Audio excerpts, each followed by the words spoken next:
Jabalpur collectorate सभाकक्ष में आज आयोजित बैठक में निजी अस्पतालों एवं नर्सिंग होम संचालकों से अपने संस्थानों में सुरक्षा के सभी इंतजामों को सुनिश्चित करने तथा नियमित अंतराल से फायर ड्रिल आयोजित करने एवं फायर सेफ्टी ऑडिट कराने के निर्देश दिए गए हैं। बैठक में अस्पताल संचालकों से कहा गया कि वे फायर अलार्म सिस्टम को दुरुस्त रखें, अग्निशामक यंत्रों तथा इलेक्ट्रिकल मशीनरी के उपकरणों की गुणवत्ता पर विशेष ध्यान दें, अपने स्टाफ को अग्निशामक यंत्रों के इस्तेमाल की तथा राहत एवं बचाव कार्य का अनिवार्यतः प्रशिक्षण भी दें। Collector doctor Ilaiya Raja T की अध्यक्षता में संपन्न हुई बैठक के प्रारंभ में new life multi speciality hospital में हुई अग्नि दुर्घटना में मृत व्यक्तियों को 2 मिनट का मौन रख श्रद्धांजलि दी गई। Collector doctor Ilaiya Raja T ने बैठक में कहा कि new life multi speciality hospital जैसी घटनाएं दोबारा न हो, इसके लिए प्रशासन पूरी तरह सजग हो। उन्होंने कहा कि मरीजों की सुरक्षा से समझौता, किसी भी तरह का समझौता स्वीकार नहीं किया जाएगा। निजी अस्पतालों को अब पंजीयन के नवीनीकरण के लिए सभी औपचारिकताएं हर हाल में पूरी करनी होगी। जो अस्पताल औपचारिकताएं पूरी नहीं करेंगे, उनका पंजीयन निरस्त किया जाएगा। कलेक्टर ने बैठक में कहा कि ऐसे निजी अस्पताल जिनकी प्रोविजनल फायर एनओसी एक्सपायर हो गई है और उनके द्वारा टेम्पररी एनओसी नहीं ली गई है, उन्हें बंद कराया जाएगा। उन्होंने ऐसे निजी अस्पतालों को नए मरीजों को भर्ती न करने के निर्देश दिए हैं। डॉक्टर इलैया राजा ने कहा है कि विशेषज्ञ चिकित्सकों की टीम भी सभी निजी अस्पतालों का निरीक्षण कर रही है। निरीक्षण के दौरान बताई गई कमियों को निजी अस्पतालों को दूर करना होगा, अन्यथा संबंधित अस्पताल का पंजीयन निरस्त किया जाएगा। कलेक्टर ने बैठक में ट्रेनिंग ड्रिल एवं कैपेसिटी बिल्डिंग पर जोर देते हुए कहा कि अस्पताल संचालकों को अग्निशामक यंत्रों और इलेक्ट्रिकल मशीनरी की गुणवत्ता के साथ साथ तय समय पर फायर सेफ्टी ऑडिट एवं इलेक्ट्रिकल सेफ्टी ऑडिट भी कराना होगा। उन्होंने कहा कि अस्पतालों में नियमित अंतराल पर न केवल फायर ड्रिल का आयोजन हो, बल्कि इस दौरान पाई गई कमियों को दूर करने के उपाय भी किए जाए। कलेक्टर ने कहा कि स्टाफ की ट्रेनिंग और लगातार अभ्यास से दुर्घटनाओं के समय राहत एवं बचाव कार्य बेहतर तरीके से संचालित किए जा सकेंगे। बैठक में अस्पतालों में आग से सुरक्षा तथा बचाव के उपायों की जानकारी एनडीआरएफ टीम द्वारा पावर पॉइंट प्रेजेंटेशन के माध्यम से दी गई। एनडीआरएफ टीम के सदस्यों ने अस्पताल संचालकों को अग्निशामक यंत्रों के इस्तेमाल के तौर तरीके बताए। अस्पताल के स्टाफ को इसका विधिवत प्रशिक्षण देने पर जोर दिया गया। अग्निशामक यंत्रों के रखरखाव पर ध्यान दिए जाने की जरूरत बताई गई तथा नियमित रूप से मॉक ड्रिल आयोजित करने पर जोर दिया गया।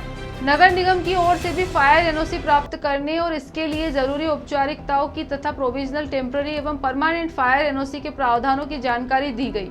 बैठक में बिल्डिंग कंप्लीशन सर्टिफिकेट, प्रदूषण नियंत्रण बोर्ड की एनओसी के मुद्दे पर भी चर्चा की गई।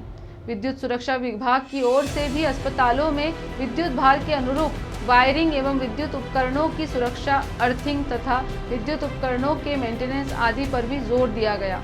बैठक में अस्पताल संचालकों की ओर से new life multi speciality hospital जैसी दुर्घटना को रोकने प्रशासन को हर संभव सहयोग का आश्वासन दिया गया।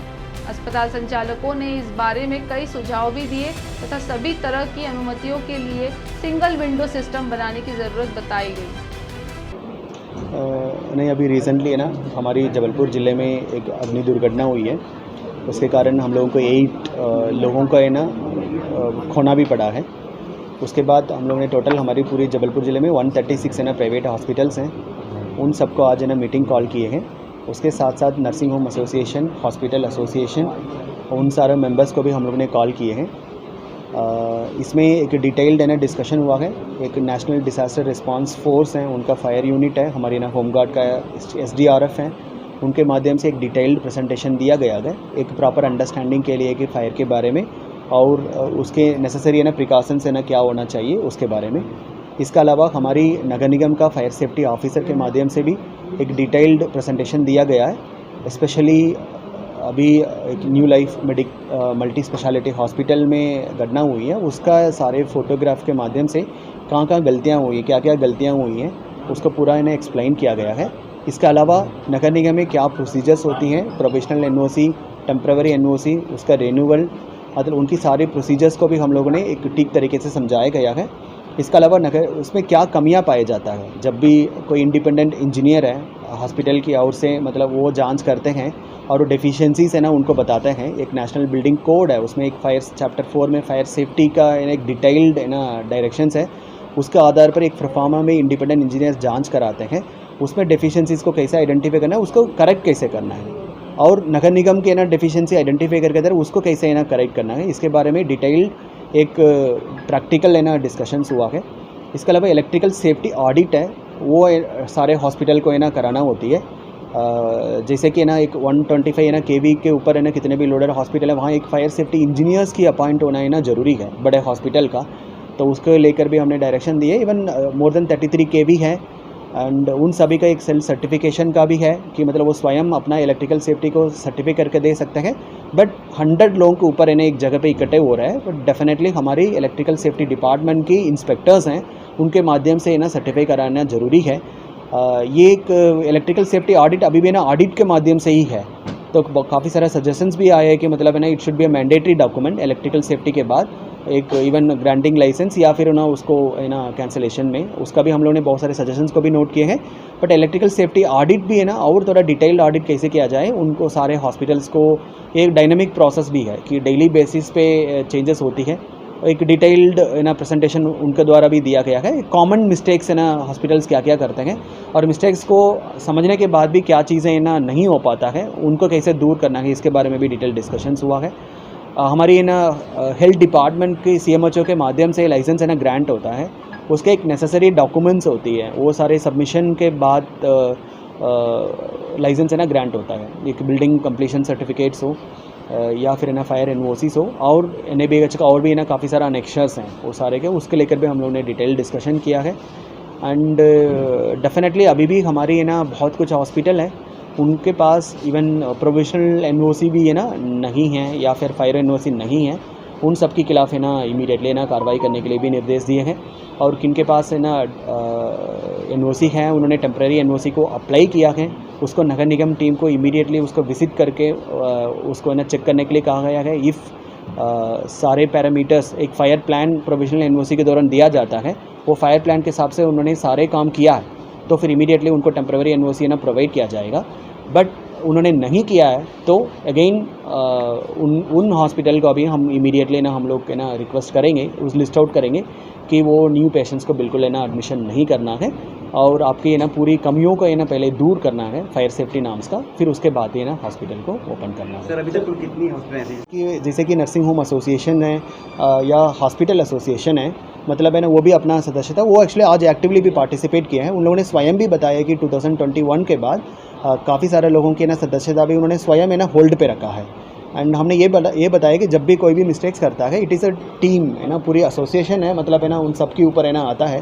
तो इसलिए मतलब आप लोगों को भी ध्यान रखना होगा कि एक सारे नॉर्म्स है ना कौन फुलफिल कर रहा है, उनको भी है ना सदस्य बनाता है। आई थिंक मुझे लग रहा है उनका भी इनिशिएटिव ऑलरेडी वो लोग इनिशिएटिव कर रखे हैं, हमारी ओर से भी रिक्वेस्ट था, उन्होंने मान लिया है कि एंड हम लोगों ने ये भी किया है कि इंडियन मेडिकल एसोसिएशन, हमारी नर्सिंग होम हॉस्पिटल एसोसिएशन सभी लोगों के साथ और बैठेंगे, लगातार ने इसके लेकर हम लोग ना डिस्कशन करेंगे कि और ऐसे गलत तरीके से कोई भी हॉस्पिटल के ना संचालन हो रही है, फिर उनके खिलाफ है ना कार्रवाई करने के लिए सभी लोग मिल के करेंगे। इसके अलावा भले NOC जारी हो गया हो, भले सारे ना उनके पास है ना क्लियरेंसेस हो, बट हम लोग एक टीम है ना फॉर्म करेंगे, उसमें ना हेल्थ डिपार्टमेंट, नगर निगम, रेवेन्यू, इवन पुलिस और फायर सेफ्टी इलेक्ट्रिकल सेफ्टी का है, उस सारे लोग है ना शामिल रखेंगे। एक ग्रास वायलेशंस है, मतलब उनका है ना क्लियरेंसेस है ना वे रॉन्गली इशूड है या गलत तरीके से इशू हुआ, या फिर ग्रास वायलेशंस है, जैसे कि कोई एग्जिट है ना एस्केप है ना मेकानिज़म ही नहीं है, ऐसे हॉस्पिटल के खिलाफ भी है ना जांच के बाद है ना हम लोग है ना कार्रवाई करेंगे। छोटी छोटी वायलेशंस है इमीडिएटली ना हमको दूर करना है, वो भी है ना हम लोग है ना हॉस्पिटल को बताया कि वो सारे कंटिन्यूसली हम लोग है ना उनको अवगत कराते रहेंगे, उसको डायरेक्टली वो छोटी कमियां हैं वो भी है ना दूर कर सके। हम लोग CO जिला पंचायत मैम का भी इसका एक नोडल ऑफिसर भी बनाए हैं, इसका एक पूरा चेकलिस्ट बनाना, पूरा कॉम्पेंडियम बनाना। हमारे कुछ हॉस्पिटल्स है ना बहुत अच्छे है ना भी है, उनका एक बेस्ट प्रैक्टिसेस भी है, जैसे कि इलेक्ट्रिकल सेफ्टी ऑडिट टीम ने ही बताया कि कुछ हॉस्पिटल्स में एक बेस्ट वे में ना सारे वायर्स का है ना व्यवस्थित तरीके से लगाए गए, सारे अप्लायंसेस इक्विपमेंट्स का है ना प्रोटेक्शन का ना प्रॉपरली किया गया। वो सारे बेस्ट प्रैक्टिसेस को भी हम लोगों ने शेयर करेंगे लोगों के साथ, सो दैट एक्चुअली एक हॉस्पिटल दूसरे हॉस्पिटल से शेयरिंग हो सकती है। बिकॉज इसमें बिल्डिंग कंप्लीशन सर्टिफिकेट भी काफ़ी इंपॉर्टेंट है, काफ़ी बार फायर प्रिवेंशन है ना बिल्डिंग कंप्लीशन से शुरू होता है। मतलब बिल्डिंग है ना किस लेवल पे बनी हुई है, मतलब उनकी अभी भी है ना काफ़ी सारा बिल्डिंग वायलेशंस भी है। जैसे इस पर्टिकुलर केस में भी G+1 का तो G+1 का ही उन्होंने फायर प्लान भी सबमिट किया, बट एक्चुअली वो फंक्शनल हो रही थी G+2।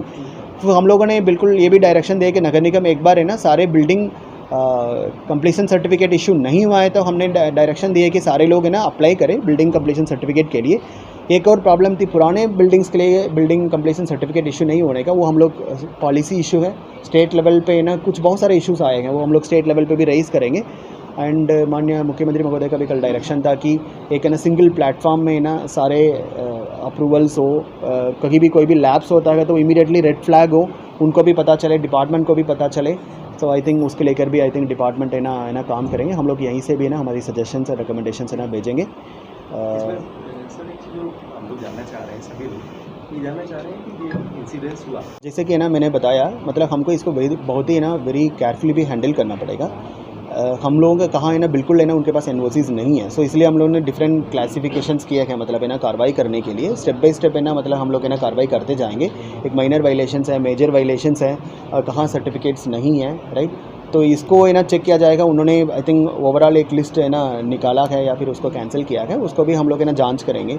कोई भी है ना इस प्रकार का चीज़ें किसी ने कोई डायरेक्शन दिया है, हमारे एम ये नहीं है कि मतलब है ना सिर्फ है ना इमीडिएटली पैनिक क्रिएट करना। हमारा एम ये है कि मतलब है ना कोई भी वायलेट करता है उनके खिलाफ कार्रवाई करना, उनको डेफिनेटली है ना हम लोग मरीजों के लिए एक सुरक्षित माहौल है ना क्रिएट करना। और मतलब है ना हॉस्पिटल्स हैं कहाँ है ना मतलब उनको और इम्प्रूवमेंट का ज़रूरत है, मतलब उनको क्लियरली बता करके उनको इम्प्रूवमेंट कराना भी है। सो हम है ना दोनों डायरेक्शंस पे काम करेंगे कि वायलेशंस के ऊपर भी है ना कार्रवाई करेंगे और है ना कहाँ है ना मतलब और इम्प्रूवमेंट की गुंजाइश है, स्कोप है, मतलब है ना वहाँ भी है ना हम लोग सपोर्ट करेंगे कि है ना हॉस्पिटलों का कि वो अपना है ना पेशेंट सेफ्टी के ऊपर है ना मतलब काम करें, इम्प्रूव करें। सर ये भी एक प्रयास था कि इस जैसे कि है ना अभी वायलेशंस के ऊपर हम लोग कार्रवाई करना शुरू करेंगे तो मतलब डेफिनेटली है ना ये हो जाएगा। इसलिए हम लोग आज है ना मीटिंग कॉल किए हैं सारे लोगों का, तो आपके माध्यम से भी लोगों को अपील करते हैं डिस्ट्रिक्ट एडमिनिस्ट्रेशन डेफिनेटली है ना सीरियस हैं। हम लोग कोऑर्डिनेट करते हैं, जैसे डिस्ट्रिक्ट एडमिनिस्ट्रेशन का मेन रोल है ना कोऑर्डिनेट करने के लिए वेरियस एजेंसीज़ का। सिंस एक घटना हुई है तो इमीडिएटली हम लोग कोऑर्डिनेशन का है ना रोल है ना अपना रहा है। इवन नगर निगम में डिले ना हो, इलेक्ट्रिकल सेफ्टी ऑडिट है ना जल्दी हो बट ठीक से हो, एंड हेल्थ डिपार्टमेंट में कोई भी है ना वहाँ भी है ना पेंडिंग ना रहे, डिले ना रहे। एट सेम टाइम है ना हम लोग एक सुरक्षित माहौल है ना पेशेंट्स के लिए करके दें। सो दोनों को हम बैलेंस करते हुए हम लोग है ना काम करेंगे। आई एम श्योर मतलब है ना कोई भी इन्फॉर्मेशन है ना पब्लिक के साथ शेयर करना चाहिए, वो रिलायबल इन्फॉर्मेशन होना चाहिए, प्रॉपर इन्फॉर्मेशन होना चाहिए, उसके ऊपर डेफिनेटली ध्यान देंगे। ऐसे कोई भी है ना वेस्टेड इंटरेस्ट पे कोई काम करता हो सकता है कि मतलब है ना कुछ लोगों ने मतलब इसमें गलत है ना तरीके से काम करने के लिए सोचेंगे, उनके खिलाफ ही ना हम कार्रवाई करेंगे। जबलपुर से आशीष बात्रे की रिपोर्ट।